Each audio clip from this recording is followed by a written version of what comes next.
Muy buenos días y bienvenidos a un nuevo episodio de TV Voices. Hoy tenemos que se ha animado a pasar por aquí a charlar un ratillo con nosotros Sabela Ruiz Díaz Lema, que es founder and CEO de WaveConnect. Buenos días, Sabela, y muchas gracias por pasarte por aquí un ratillo. Buenos días, Felipe. Muchas gracias a ti por haberme invitado. Bueno, como sabes, TV Voices es un video podcast sobre intentamos que pasen profesionales del sector audiovisual, y Sabela, que la conozco hace bastante tiempo, creía que era una persona ideal porque ha pasado por muchos sitios y todos interesantes, así que arrancamos un poquitín con las preguntas que siempre me gusta hacer para contextualizar y para ubicar. ¿Nos detallas un poquitín cuál ha sido tu trayectoria profesional, tu carrera en estos últimos años? Sí, a ver, yo llevo ya casi 20 años, ya el tiempo pasa muy No rápido. hace falta decirlo todo. Soy de las personas ya senior del sector y bueno, fundamentalmente mi trayectoria se ha desarrollado dentro de la parte de la televisión, empezando en la televisión digital en un gran grupo como fue Mediaset, donde estuve 10 años. Y luego, pues por una evolución natural del mercado y de mi trayectoria profesional, pues he ido pasando por diferentes empresas y casualmente todas relacionadas con la televisión y la propia evolución de la televisión digital, que es la Connected TV, que es de lo que venimos a hablar. Entonces, bueno, he pasado por Rakuten, he pasado por Show Heroes, he pasado por Titan OS, ahora estoy con mi proyecto personal, bueno. Y ese es un poco el resumen, tocando diferentes mercados, porque es cierto que hace años pues me dedicaba a nivel, lo que se llama local ahora, pero que en realidad es a nivel nacional, a nivel España. Y ahora, bueno, pues ya en los últimos años he tocado mucho Europa, incluso mercados globales, Estados Unidos, Asia y Latinoamérica. Yo creo que lo local, por así decirlo, lo nacional está desapareciendo. Es decir, al final las fronteras también en los negocios, hace 20 años, tú decías, la publicidad era mucho más local, nacional, y eso ha desaparecido. Al hilo un poco de tu trayectoria, revisando, he visto, no sé si estoy en lo cierto, ¿no?, que estudiaste filología inglesa y has terminado en el mundo de la publicidad. ¿Esto lo tenías, son al final un poco las circunstancias que te llevan? O cómo, cuéntanos un poco cómo de estudiar filología inglesa, que entiendo que uno con 18 años tiene otras ideas, otros objetivos u otras profesiones en mente, pero no creo que tu idea con 20 años de, pues voy a terminar trabajando en publicidad en Mediaset. Tienes toda la razón. O sea, en mi caso soy una de estas personas que no tenía una trayectoria clara y de hecho me hace mucha ilusión porque no mucha gente tira tan atrás y se fija en que yo en realidad soy licenciada en filología inglesa. Y es cierto. O sea, soy una de esas personas que no tenía una vocación clara, pero que siempre se me han dado bien las lenguas. Entonces, bueno, decidí, el inglés al final era algo que sabía que siempre iba a poder compaginar con otras cosas. Y fue un poco una trayectoria orgánica. O sea, yo me metí en filología inglesa, acabé la carrera y me fui a Madrid. Y en Madrid descubrí un máster en ESIC de Publicidad y Comunicación Empresarial y al terminarlo pues fue cuando entré en Mediaset. O sea, es así, tan sencillo como eso. Y un poco en relación a lo que comentabas, porque hablabas de que has trabajado en Mediaset, en Show Heroes, en Rakuten, también tu última época también la has desarrollado dentro de Titanos, que es un sistema operativo para televisión. Al final son todas empresas grandes, pero un poco similitudes, diferencias entre lo que es un broadcaster, una tech, un sistema operativo. O sea, algunas son empresas más tecnológicas, otras son empresas más de medio. Similitudes y diferencias partiendo de la base de que todas son empresas grandes. Que el mundo startup veo que no te ha llamado, ¿no? Bueno, yo las considero startup, fíjate lo que te digo, o sea, es curiosa, esa visión. O sea, para ponerte un poco en contexto, o sea, yo en Mediaset estuve 10 años y es cierto que cuando yo empecé en Mediaset, para mí, o sea, yo siempre decía que era como una startup dentro de un gran grupo, porque realmente cuando yo me uní a Mediaset, me uní al proyecto digital de la compañía. Fue Claro. cuando se internalizaron las webs, cuando se pasó de tener un proveedor externo que las hacía, que era Jumpy, a internalizar las webs dentro del grupo. Entonces éramos dos ejecutivas y un responsable comercial. y ahí repártete el mercado. Y, por supuestísimo, la televisión no ponía todos los recursos en la parte digital, es decir, después llegó el lanzamiento de mi tele a los 2 años, pero cuando se creó el departamento, que fue cuando yo entré, realmente la televisión, bueno, tiene cierta lógica, o sea, venía acostumbrada a tener una situación muy cómoda en el mercado y a abrir la ventana, a tener que entrar dentro del mundo digital un poco obligada, pues medían mucho donde ponían los recursos y realmente el dinero no estaba ahí. Entonces, Eso, yo creo que la clave es esa, de cuando realmente empiezas a demostrarme que mueves la aguja, meto más recursos, pero hasta ese momento eres una total, startup dentro de una gran compañía. totalmente. Y esa era la sensación. El departamento de marketing estaba orientado a otro sitio, finanzas estaba orientado a otro sitio, de operaciones estaba orientado a otro sitio. Y bueno, poco a poco, pues sí que se fueron poniendo más recursos. Y al final, en mi parte final de la trayectoria, porque es cierto, dentro de Mediaset, que ya se habían hecho muchos cambios de estructura, incluso cuando yo salí, estaba integrado con la parte de televisión. Sí que es cierto que ahí sí que se notaba que los procesos eran diferentes. Todo estaba mucho más medido, los movimientos eran mucho más lentos, tomar cualquier decisión era, bueno, estaba supervisada por 50.000 ojos, lo cual tiene sentido, porque claro, si tú piensas en la televisión, un cambio, una decisión mal tomada implica mucho dinero. A Sí, diferencia de una startup, que sí que hay incluso mucho riesgo. legalmente. Sí, efectivamente. Entonces, esa es un poco la reflexión que hago. Y cuando yo intenté entrar, lo que para mí es mundo de startups, que es cierto que ya no lo era, porque cuando yo entré en Rakuten ya estaba empezando a ser una gran empresa a nivel global.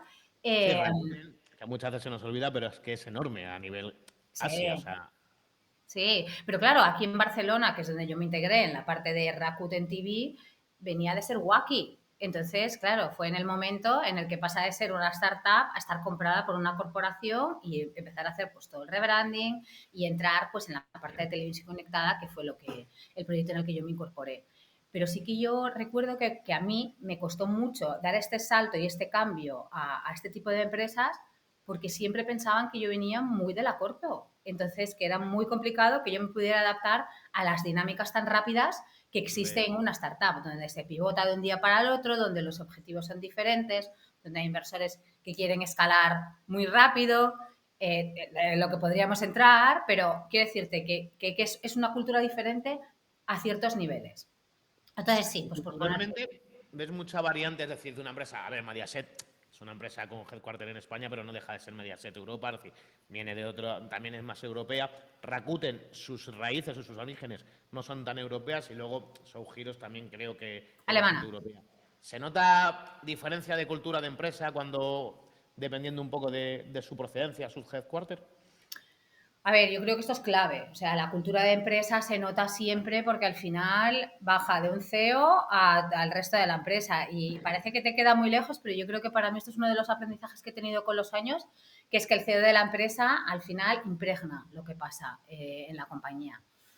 Siempre hay como este sesgo más local, es decir, no es lo mismo estar en Barcelona que estar en Tokio, ¿no? O sea, hablando de Rakuten, que es una empresa japonesa, pero sí que es cierto que se impregnaban los procesos, era una compañía muy de procesos y cada vez más de procesos, o sea, teniendo mucho esa cultura japonesa y con una serie de rituales que había a lo largo de la semana. Por ejemplo, teníamos una reunión todos los lunes en las que nos reuníamos toda la compañía, toda la planta y se hacía una reunión donde cada uno explicaba a cada departamento qué es lo que estaba haciendo, ¿no? Y esto era propio y venía de Japón, ¿no? Y Sí, era que muy viene un poco. importante estar en ella. Entonces, claro que sí. Y después de esa reunión pasaban con una toallita y nos la daban y tal, un poco ya como para prepararte para la semana. O sea, esas cosas pasaban, pero obviamente no era lo mismo que estar en Japón, ¿no? Pues por lo que me comentabas, llevas bastantes años, sin entrar en el número de años, pero unos cuantos vale dentro del mundo de la televisión. Para ti, ¿o cuál es el cambio o los cambios más significativos que han ocurrido dentro del mundo de la televisión como negocio? No tanto, ¿vale? Como el tipo de producción, etcétera, sino como negocio en sí mismo, tú que lo has vivido desde diferentes ángulos, ¿cuál sería el cambio más importante que has vivido? Mira, sin lugar a dudas, la conectividad. Sin lugar a dudas, la conectividad. Para mí este es el cambio fundamental y lo que está cambiando o lo que está evolucionando el paradigma de la televisión tradicional hacia la televisión conectada y, bueno, cualquier elemento que se te ocurra en nuestra vida diaria. Y desde, si no me equivoco, tú has estado siempre más ligada, creo que en los últimos años más a desarrollo de negocio, pero al principio muy a lo que sería la parte de ventas, comercial, de Sí, publicidad, sí, sí, para sí, sí, entenderlo. sí, ¿Vale? exactamente. Dentro de la publicidad, yo creo que ahí, bueno, estamos hablando de que en los últimos 10 años es cuando aparece la publicidad programática, etcétera, es decir, el cambio ha debido ser brutal. Comercialmente, desde el punto de vista de la publicidad, ¿cuál sería el cambio más significativo que has vivido o que has notado? Bueno, obviamente la irrupción de la publicidad programática ha cambiado también el paradigma. Antes era una venta más directa, a donde además pues, los propios editores tenían mucho control sobre lo que pasaba. Y ahora, pues bueno, se abre un melón con la publicidad programática que en España, yo me acuerdo cuando empezó, se decía, España va más lento, y es cierto que España va más lento que otros mercados que la compraron enseguida, pero evidentemente la publicidad programática ya tiene una penetración muy alta dentro de España también. Estamos hablando, yo creo, y si no, corrígeme, de un 50-50, algo así. Vale, y yo creo que ya no solamente ha debido cambiar, entonces ha cambiado en todos los aspectos, en los procesos, o sea, antes una venta suponía un proceso de no solamente de hablar con un cliente, sino a la hora de activar una campaña, o sea, antiguamente el cliente te enviaba el spot, etcétera, y hoy en día la programática lo hace todo de una manera automatizada. Esto no solamente ha afectado a los equipos comerciales, sino también a los equipos de AdOps, etcétera. ¿Nos cuentas un poco cómo, o sea, hace unos años cómo se construía este bloque de anuncios, lo que entendíamos como escaleta, ¿vale? Y versus lo que hoy en día está ocurriendo en bloques publicitarios?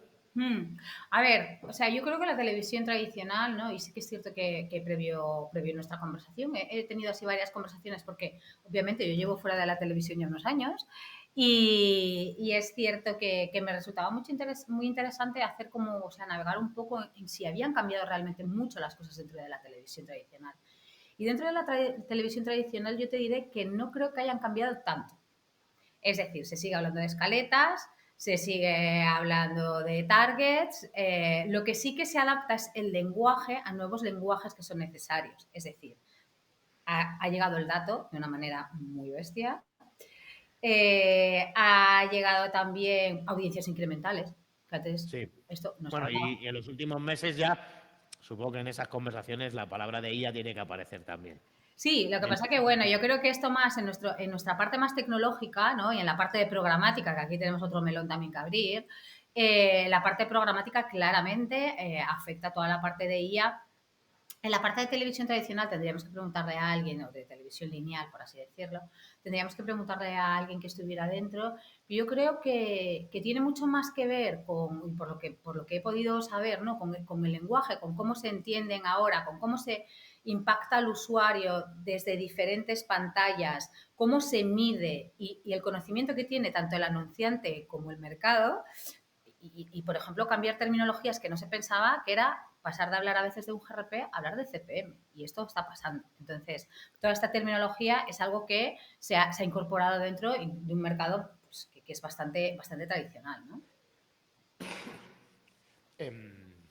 Centrándonos un poquitín más en este rol que me indicas que has desempeñado desde el punto de vista comercial, dentro del mundo de la publicidad, ¿crees que ha habido también una evolución de este rol comercial? Porque yo, y te hablo un poco, ¿vale? Cuando yo empecé también hace 2 años a trabajar en publicidad, el perfil era completamente distinto al que vemos hoy en día. Es decir, Ya. se ha vuelto una venta muy técnica, la venta de publicidad, y los perfiles que encuentras es mucho más perfil de ingenierías, etcétera, cuando antes el perfil que había era completamente distinto. ¿Cómo lo ves desde tu punto de vista? Y más llevándolo también bueno, a WebConnect, donde creo que también hacéis asesoría para equipos comerciales, etcétera. Sí. O sea, es muy interesante, pero yo lo he vivido directamente. O sea, justo esto que tú me comentas es un cambio que yo he vivido pues en mi transición profesional. Y yo lo que creo, y tienes toda la razón, es que a día de hoy se buscan perfiles mucho más técnicos, pero por una sencilla razón. Estos perfiles antes no existían. O sea, no se consideraban dentro de la venta. Se pensaba que un comercial era una cosa y un ingeniero era otra. Entonces ahora convergen los mundos y lo que es necesario es pues incorporar este tipo de perfiles que pueden leer el dato de una manera muy rápida, que pueden analizar Excels infinitos, que incluso los pueden construir y que pueden ver toda esa parte. Y es cierto que se demanda muchísimo más un perfil tecnológico y técnico. 100% de acuerdo. Ahora, mi visión personal dentro de esto es que no podemos olvidar que las soft skills son súper importantes. Es decir, una persona puede saber mucho de la parte técnica y yo siempre digo lo mismo. O sea, a mí no me pidas que programe. Yo sé lo que es un SSP, yo sé lo que es un DSP, pero si estás buscando este perfil como comercial, en realidad te puedo ayudar desde otra perspectiva. Voy a saber cómo optimizar, voy a saber dónde ir, voy a saber qué conectar, voy a saber qué puerta tocar, voy a saber cómo negociar. Que probablemente este perfil tan técnico necesite complementarse de la parte de desarrollo de negocio. Entonces, estoy totalmente de acuerdo contigo. O sea, ha cambiado mucho el perfil que se busca ahora. Creo que es por una situación de demanda de mercado que ha cambiado, está cambiando, está evolucionando, pero porque tienen que converger, ¿sabes? Porque al final, o sea, un ingeniero, algunos tienen una parte comercial, pero no todos. Sí, yo Y, creo, igual que una persona que no tenga a lo mejor una formación muy técnica, tiene más facilidad para captar nuevos conceptos, porque es verdad que la publicidad ha evolucionado, se ha vuelto mucho más técnica. Antiguamente el stack tecnológico que había de AdTech era una server por el lado del programa del medio, que comercializaba cierta publicidad, llamada network, medio, etcétera, página web, y el comprador que tenía el suyo. Pero es verdad que hoy en día tantísimas, por así decirlo, elementos que han entrado dentro del mundo AdTech han hecho que esto tenga un componente mucho más técnico. Pero coincido completamente contigo, es decir, tanto hay personas que a lo mejor no tienen esa formación técnica, pero al final no dejas de estar vinculado a un mundo, y yo creo que todo el mundo al final ha aprendido. O sea, no hace falta tener una formación, porque no necesitas de lo que tú decías, no necesitas programar, pero sí que entender un poco el concepto y el negocio para poder evolucionar. De algún modo, lo que sí que yo evalúo es que los recursos, a lo mejor, en cuanto al número de personas, han disminuido. O sea, antiguamente cualquier equipo de ventas comercial de publicidad contaba con X recursos, y hoy en día esos recursos han disminuido. Eso no quita que a lo mejor los recursos en herramientas, en tecnología, hayan aumentado. ¿Eso cómo lo ves, o cuál es tu opinión desde el punto de vista al final un poco de lo que nos toca? O sea, antiguamente las empresas 200 personas necesitaban, y hoy en día con 10, 15 pueden tirar. Bueno, yo veo que, y volvemos a la IA que comentabas antes, yo veo que va a evolucionar el mercado mucho. Estamos hablando ahora de publicidad programática, la IA ya está aquí, y cuando la IA realmente esté implementada, veamos a ver si en vez de 10 hacen falta 3, 2 o una persona. Entonces, y ya no hablemos de la agentic AI, ¿sabes? Que ahora ya no estamos hablando solamente de IA ni de lenguaje, sino que estamos hablando de la agentic AI. Entonces, bueno, creo que tiene una evolución muy clara.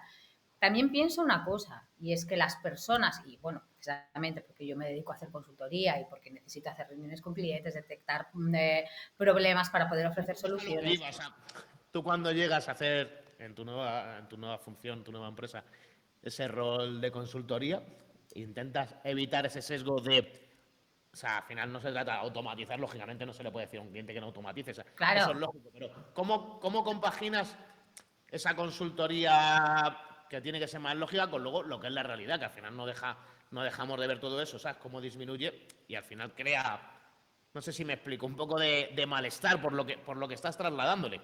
sí. A ver, o sea, hay una realidad, y es que yo creo que la evolución del mercado no se puede negar, pero que tenemos que medir las cosas, que tenemos que medir un poco cómo entramos en según qué cambios que hay. Y hay una cosa que siempre digo, y esto para mí es una verdad real y para mí absoluta, que es las personas compran a las personas. Esto es así. O sea, nosotros necesitamos tener personas delante.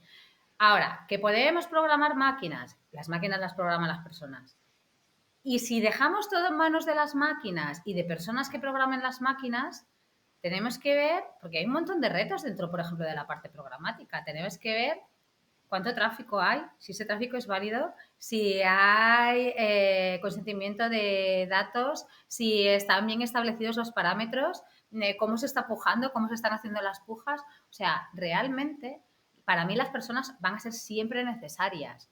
Y al final es muy importante, pues, por ejemplo, cuando yo me siento con un cliente, o con una cliente es, bueno, entender realmente cuál es el problema que hay dentro de este negocio y al final construir algo que pueda ser, porque esto a día de hoy la mayor parte de las veces es así, escalable, pero a la vez que tenga una estructura, porque al final si lo dejamos todo en una parte técnica, tenemos una cantidad de riesgo y una volatilidad muy alta y ya es bastante volátil el mercado y Sí. el mundo a día de hoy como para dejarlo todo en esa parte, ¿no? Entonces, yo creo que tenemos que pensar con un poco de lógica.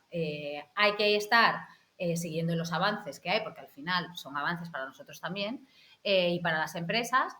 El mundo escalable está ahí, pero también nos abrimos a muchos riesgos si automatizamos completamente. Perdemos el control muchas veces, ¿no? de nuestros propios negocios y yo creo que esto es importante tenerlo en cuenta.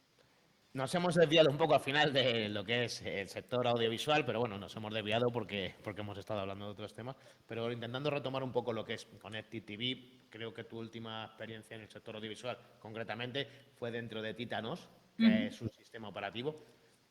¿Por qué la importancia de los sistemas operativos? Que parece hoy en día que hay bastante guerra, de traders intentando lanzar el suyo, o sea, hay bastante guerra en este entorno.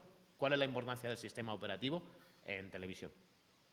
Bueno, a ver, el sistema operativo en televisión es clave. Yo creo que lo empezamos a ver con Samsung cuando se empezó a ver que tenía su propio sistema operativo, que al final ellos también como eh, creadores desarrolladores de dispositivos pueden tener acceso a un inventario y tienen acceso a audiencias. Entonces, a partir de ahí tienen acceso a Y datos. audiencias personalizadas porque el usuario ha dado su autorización, tienen Claro, su mail, su edad, su todo, por así decirlo. claro, es lo que iba a decir ahora, ¿no? Que al final tiene acceso al dato, a un dato de primera parte. Entonces, ese dato de primera parte es muy valioso y al final se genera ese inventario también. Ellos tienen el control de su propio inventario publicitario. Entonces, esto hasta hace unos años no se contemplaba, pero a día de hoy, precisamente con la conectividad, pues se han dado cuenta los propios fabricantes que existe ahí todo un camino y que porque van a tener que compartir sus ingresos publicitarios cuando ellos realmente también están generando inventario y lo pueden gestionar ellos, ¿no? Hace poco leía, y si no lo habéis leído, la verdad que os lo recomiendo, dentro de Programmatic Spain, que es un medio especializado en publicidad digital, en castellano, hay en España y en otros mercados de Latinoamérica. Leí un artículo tuyo sobre retail media. Retail media que parece ahora que está muy de moda, etcétera. ¿Nos haces un breve resumen de ese artículo y nos comentas tu opinión sobre el retail media? Que luego te diré yo mi opinión al respecto. Creo que eso me interesa incluso más. Sí, a ver, hice este artículo en relación al retail media, vinculado con la televisión conectada y también con la IA, ¿no? Entonces hacía una reflexión un poco dando números de mercado y mirando a otros mercados, como es el de Estados Unidos, donde realmente ahora mismo el retail media es muy potente, Muy con potente. ritmos de... Dime. ¿Es muy potente en general o es muy potente en Walmart con Vicio, en Amazon con Prime? Es decir, que esa es un poco, o sea, mi visión es esa, ¿vale? Porque y lo que tú decías, Retail Media con Connected TV están muy bien fusionados y cuando lo tienes bien unido es una maravilla. Y en LinkedIn hay 2000 publicaciones al respecto. Ahora, ¿quién tiene la capacidad de fusionar estos dos mundos? Claro, a Es ver, muy, hablamos de monstruos, hablamos de que al final los retailers se han dado cuenta también que tienen el dato, que pueden tener históricos de compra, que tienen la información de los clientes y que además son el punto de venta, con lo cual pueden saber si estructuran una campaña, si finalmente esta campaña va a llevar al usuario a comprar un producto dentro de su superficie, ¿no? Entonces, este es el poder, pero claro, esto solo lo pueden hacer, o sea, hablamos de un Walmart con un vicio que quiere competir con un Amazon. O sea, estamos hablando de empresas que tienen una cantidad de datos, una cantidad de mercado o de cuota de mercado y un poder y un músculo económico que no todo el mundo tiene. Aquí, pues en España, pues podemos hablar de un Corte Inglés o de un Carrefour. En el caso de España, estamos en otro nivel. De Estados Unidos, por cómo está compuesto el mercado, pueden ir mucho más rápido. Pero es cierto que al final ellos corren un riesgo y el riesgo que corren es todo se está digitalizando, mi usuario se está yendo a un Amazon, Amazon tiene al final una red de diferentes compañías donde puede captar al usuario en diferentes sitios. Oye, vamos a intentar competir con esto porque si no nos vamos a quedar fuera. Al final, ¿por qué va a tener que venir un usuario a una superficie comercial? ¿Y cómo puedo utilizar toda la red que yo tengo? De hecho, Walmart Connect es esto, la red que yo tengo para saber dónde capto mi usuario, cómo segmento mi usuario, por qué Amazon lo tiene y por qué yo no lo puedo tener si yo tengo el histórico de compra y todos estos datos que hemos hablado antes, ¿no? Un poco, la siguiente pregunta iba en esa dirección un poco de las pinceladas que has dado. Hablabas de Amazon, y no solamente Amazon, las grandes tecnológicas. Hoy en digital ya se están llevando más del 70% de la inversión. En el mundo audiovisual, los broadcasters nacionales eran algo que mantenían muy fuera de estas grandes plataformas tecnológicas americanas, pero por lo que parece y por lo que se está viendo, ¿sabes? Vienen también dispuestos a quererse llevar la mayor parte del pastel. ¿Cómo lo ves tú esto? ¿Supone un riesgo de algún modo, ya no solamente para empresas nacionales, sino también, de algún modo, el periodismo independiente de uno de los países yo creo que tiene importancia? No sé, ¿cómo ves, si ves algún riesgo, no ves ningún riesgo? De tu lado, todo esto de los gigantes tecnológicos americanos, llevados al mundo audiovisual, publicidad, etcétera. Bueno, yo creo que, o sea, han llegado con mucha fuerza y creo que ha llegado un momento en el que están convergiendo los dos mundos. Y realmente lo creo así. Es decir, obviamente la televisión tiene retos por delante porque el consumo está cambiando. El consumo de televisión tradicional lineal está cayendo y el consumo de televisión conectada, digital, etc., está subiendo y entonces abre camino para todos estos actores.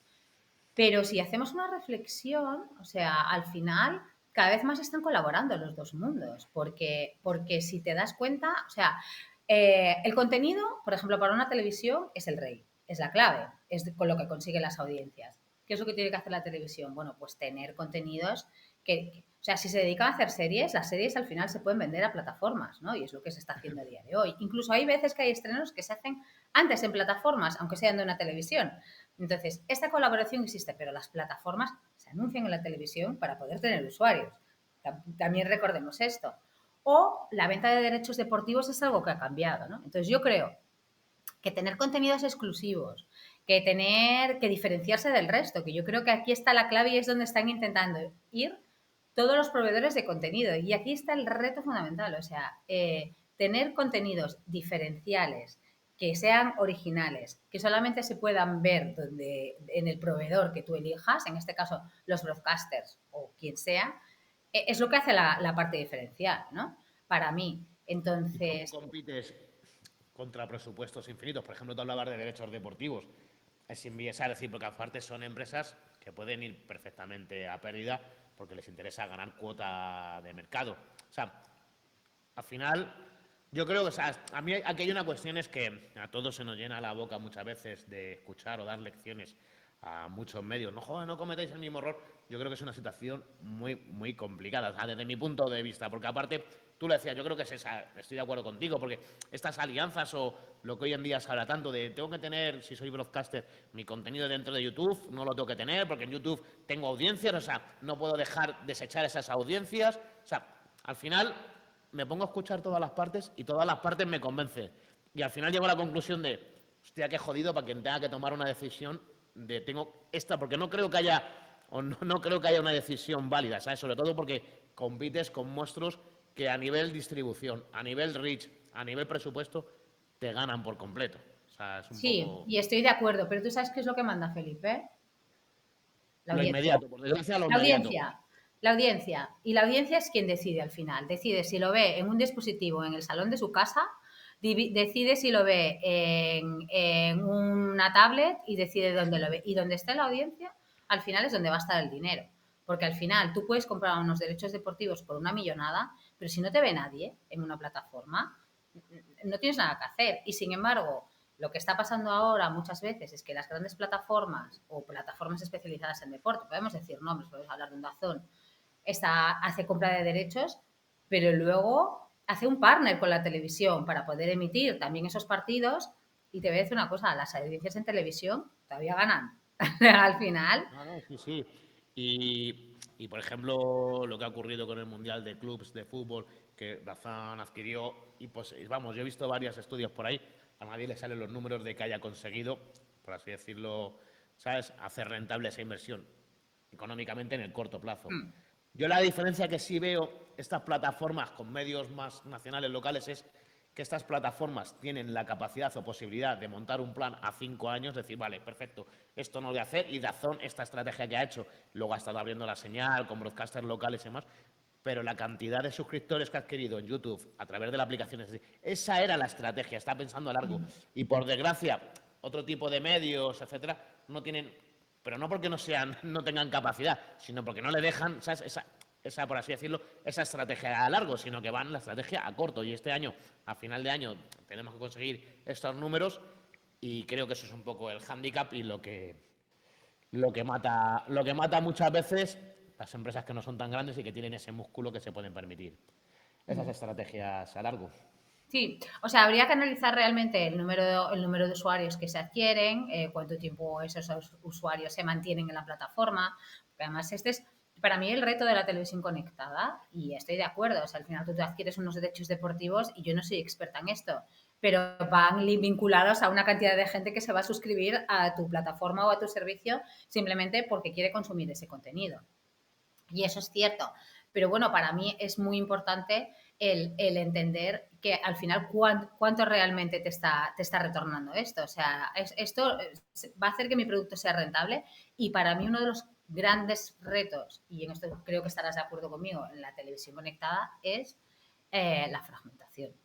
La fragmentación, que al final hay muy pocas plataformas que puedan reunir lo que la televisión reunía antes. Quizás porque había pocas televisiones, seguramente, pero al final, claro, la televisión lineal está compitiendo o peleando por no perder audiencias, pero es que ganar esas audiencias con la fragmentación que hay es muy complicado. Todavía la marca se construye en otros sitios, no en las Yo creo que es que televisiones. eso también, porque veníamos de un mundo donde las opciones eran dos, porque si esto te lo llevas a audio, en audio pasaba lo mismo, Claro, pero te lo llevas o sea, a periódicos, o sea, yo lo llamo todavía gráfica, porque fíjate, si yo empecé trabajando ahí, es decir, había 4 opciones. Hoy en día, para bien o para mal, tu capacidad de decisión es mucho mayor a 4 opciones o total, 4 voces. Entonces, al final total. yo la fragmentación, que muchas veces sí, que es lo que tú decías, ¿vale? Y aparte hay palabras que son como, o sea, bastante recurrentes y que se dice mucho, pero en el fondo no la veo mal. El problema de todo esto es que por intereses o por el motivo que sea, ¿sabes?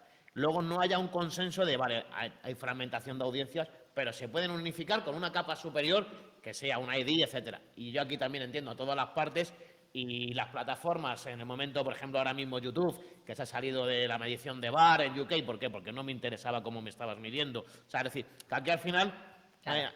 ¿estamos midiendo lo mismo? No, pues entonces es que a mí no me interesa esto. Y ahí donde yo veo el mayor hándicap no es en la fragmentación de audiencias, sino en la incapacidad de poderlas unificar con una capa superior. Claro, claro, pero también es un riesgo para quien está perdiendo audiencias y dice, o sea, es que al final, y yo lo entiendo, quiero decir, me he pasado a la parte de televisión conectada y dentro de la televisión he estado en la parte digital. El potencial de la televisión conectada es infinito, pero se necesitan una serie de acuerdos en el mercado que no sabemos si van a llegar. Y el acuerdo fundamental es el acuerdo de la medición. Y esta es la historia más larga de todos los tiempos, o sea, la más antigua de todas, ¿no? Y un poco como colofón y cierre del episodio de hoy contigo, que nos gusta a los dos, nos ponemos a hablar y no paramos. Un poco concretándonos en lo que sería el sector audiovisual y la publicidad dentro del mismo, ¿cuáles crees que son los desafíos o cambios más notorios que estimas en el corto y medio plazo? Bueno, yo creo precisamente lo que estábamos hablando ahora. El reto de la medición es para mí una de las claves. Luego también el saber que, oye, la programática está aquí, pero estamos impactando usuarios reales. O sea, tráfico válido, tráfico inválido. O sea, vamos a ver. Eh, la formación que tiene que tener la gente para trabajar ahora mismo en la publicidad. Es decir, tú te enfrentas a verdaderos expertos cuando vas a negociar en el sector, que te van a saber hablar de cómo targetizar a un usuario o una usuaria, de cómo hacer el seguimiento de la navegación, de el ROAS está en boca de todos, cómo competir entre el branding y el retorno, ¿no? O sea, creo que hay una cantidad de retos por delante. Quizás me pides que concrete más, a mí me cuesta en este caso, porque creo que al final es una transformación que al final va a ir a lo mismo, que es donde están las audiencias y donde se pueda conseguir mayor rentabilidad, pero bueno, Como ese es el reto. modelos, por ejemplo, ¿tú crees que es sostenible la interrupción? O sea, lógicamente la interrupción tiene que seguir existiendo, pero ¿no crees que ese es el modelo que más tiene que evolucionar? Porque al final, tú lo decías, la televisión hoy en día se mide un poco por audiencia que esté viendo esa publicidad. La interrupción con bloques cada vez más extensos y demás. ¿Crees que tiene sentido o tenemos que ir hacia otra publicidad mucho más integrada, llamarlo content, etcétera? Pero que esa es la que tiene que desarrollar, evolucionar, y la otra disminuir de algún modo. Mira, yo el otro día me reuní con una empresa, que no diré el nombre, pero son de otro mercado internacional, y me enseñaban una cantidad de formatos de Addressable TV que la verdad me parecían fascinantes. Entonces yo creo que realmente tienes toda la razón. O sea, la responsabilidad está en manos de los broadcasters o de los proveedores, publishers de televisión conectada, y está de la mano de los anunciantes. Es decir, el medio está evolucionando, hay que saber adaptarse, hay que intentar hacer una publicidad orgánica, integrada y lo menos intrusiva posible, tirando de esa creatividad buena que existía, que a veces parece que se está perdiendo, que se va a la repetición, al impacto, porque sí, y yo creo que esto ya está pasado de moda. Y realmente yo creo que ahí es donde está el reto principal. O sea, hay una cantidad de opciones interminables a nivel creativo, pero se tienen que poder trabajar bien. Obviamente eso pasa por tener recursos y poder tener dinero para hacerla. Pero tienes toda la razón. O sea, no caigamos en una televisión como era antes, donde había una saturación publicitaria tan alta que al final se perdían todas las audiencias. Porque ni en Connected TV caigamos, o sea, porque el problema que es un poco el problema que se vivió en digital. Siempre hay espacio para meter un placement nuevo, o sea, entonces me aparece un banner por aquí, otro por allí. Es decir, no se trata de eso, porque al final el exceso de placement lo que va a provocar es el abaratamiento del CPM. Es decir, yo siempre digo, digital nos ha enseñado muchas cosas.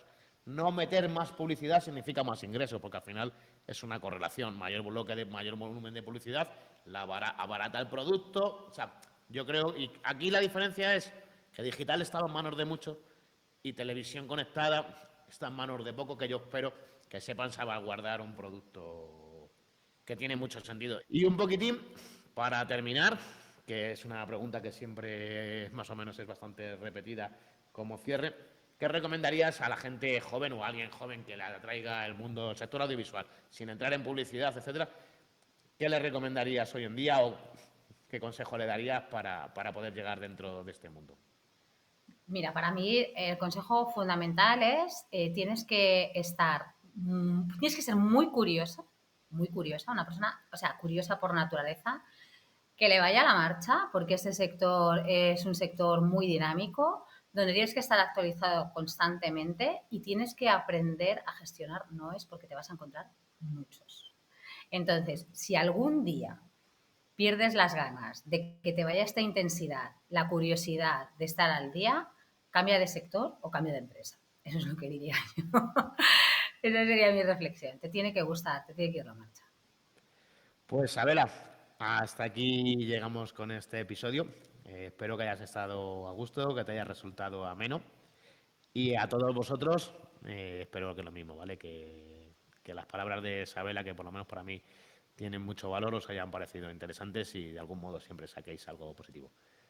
Muchísimas gracias y un abrazo muy grande, Sabela, y a todo el mundo que nos ve. Muchas gracias a ti. Hasta luego.